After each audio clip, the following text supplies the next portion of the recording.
Et lui, quel sera son rôle dans la campagne et dans l'élection? Peut-il jouer les troubles faits? Est-il le troisième homme? Tout ceci a été beaucoup dit et écrit ces dernières semaines, car François Bayrou est omniprésent. D'ailleurs, il est le premier grand invité politique de Soir de France début d'année 2007 et dans la perspective de l'élection présidentielle. Bonsoir François Bayrou, merci d'avoir accepté notre invitation.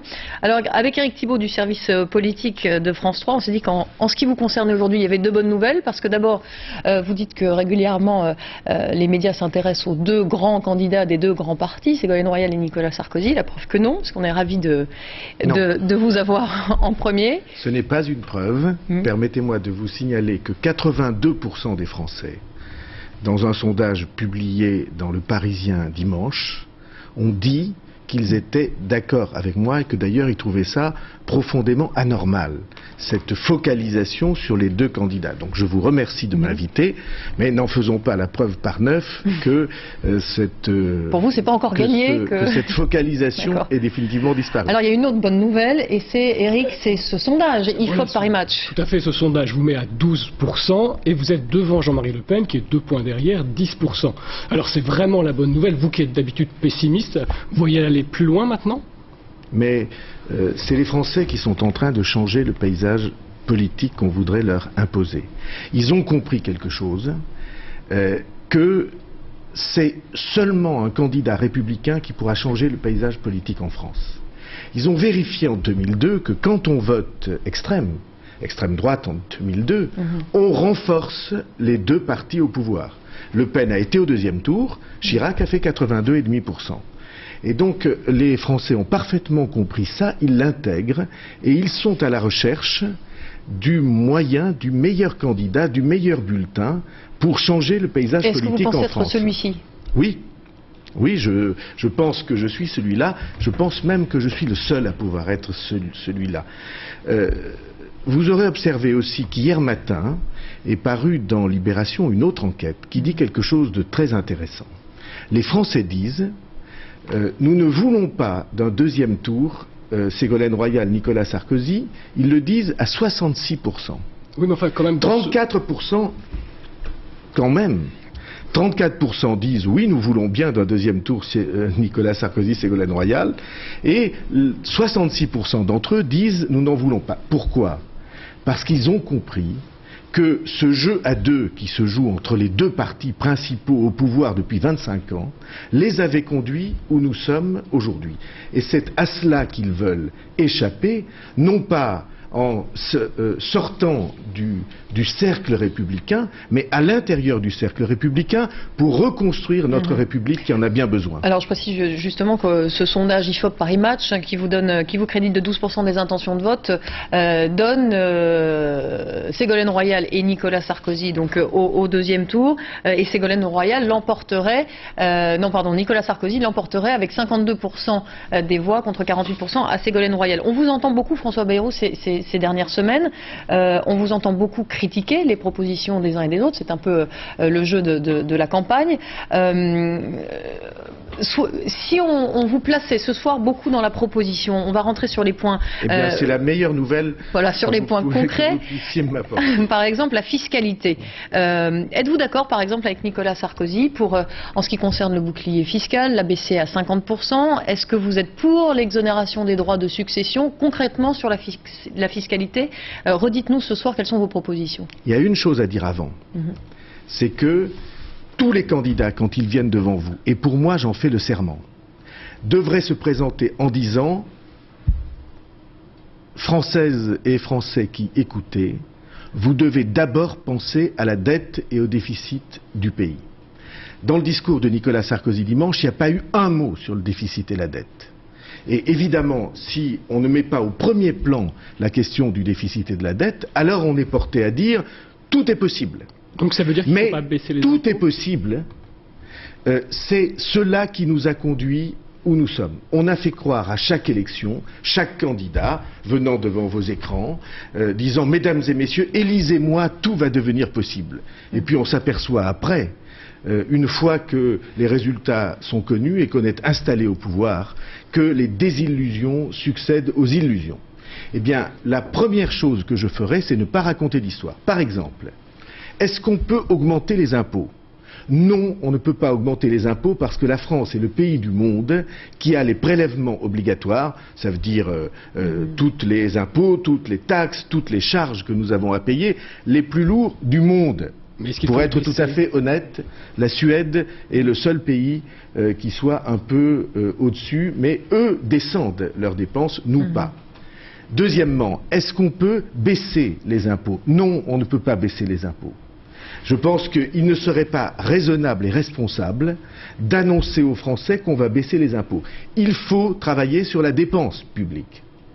Il faut que, enfin, les gouvernants s'intéressent à la manière dont, dans notre pays, on peut dépenser mieux l'argent public que nous avons. De manière qu'on stabilise la dette, qu'on arrête de la faire grossir. Ce qui pompe sur le travail des Français des dizaines de milliards d'euros tous les ans. Quelquefois, les Français se demandent, mais où passe notre argent? Je rencontrais tout à l'heure, cet après-midi, des amis qui disaient, mais on paie beaucoup d'impôts, où passe notre argent? Je vais vous le dire, l'argent de vos impôts passe en grande partie au remboursement de la dette. La totalité de l'impôt sur le revenu passe à payer l'intérêt de la dette. Et donc, il faut désormais changer de stratégie. Au lieu de continuer à matraquer les Français en augmentant les impôts, il faut s'intéresser à la dépense publique et arriver à un pas tout à fait équilibre. Je ne rêve pas, mais en tout cas, à ne plus faire grandir la dette du pays. On a envie de vous entendre aussi, François Bayrou, sur d'autres sujets qui préoccupent tous les Français et tous les électeurs. Les retraites, par exemple, vous proposez une réforme globale. Vous n'êtes pas le seul, d'ailleurs, il y a des rapports qui préconisent une réforme globale. Est-ce que vous pouvez être plus précis? Vous avez d'ailleurs proposé un référendum sur ce sujet. S'il avait lieu, quelles questions vous poseriez aux Français? J'interrogerai les Français sur la seule réforme qui tienne la route en matière de retraite, qui n'a pas été faite par ce gouvernement. J'ai voté la réforme Fillon, mais en disant à la tribune que cette réforme faisait à peine le tiers du chemin. Et je ne suis pas sûr qu'on soit tout à fait même arrivé au tiers du chemin.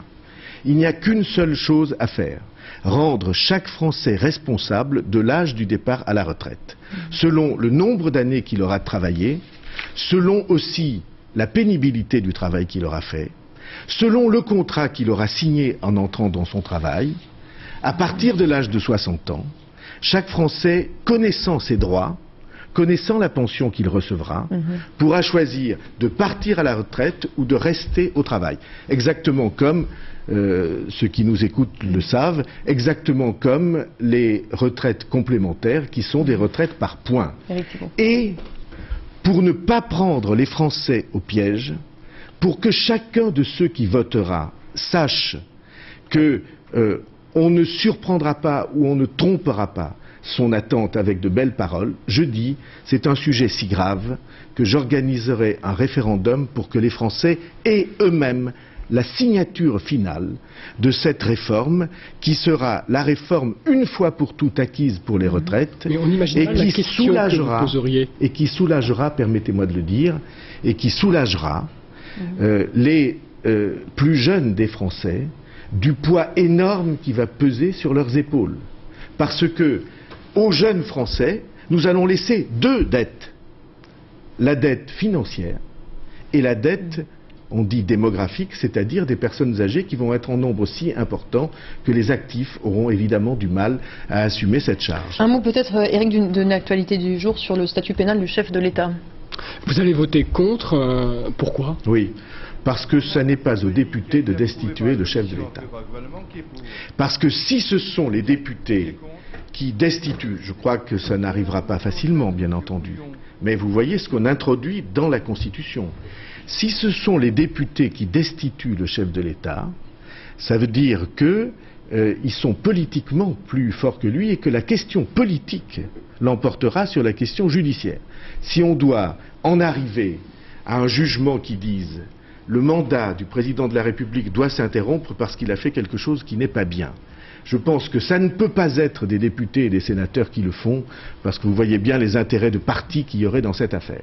Je pense que ça ne devrait être que le Conseil constitutionnel, dont je souhaite que la composition soit revue, la manière de désigner ses membres soit revue, dans la nouvelle Constitution qui est nécessaire pour le pays, mais seul le Conseil constitutionnel devrait avoir la légitimité nécessaire, lui qui, en principe, est neutre,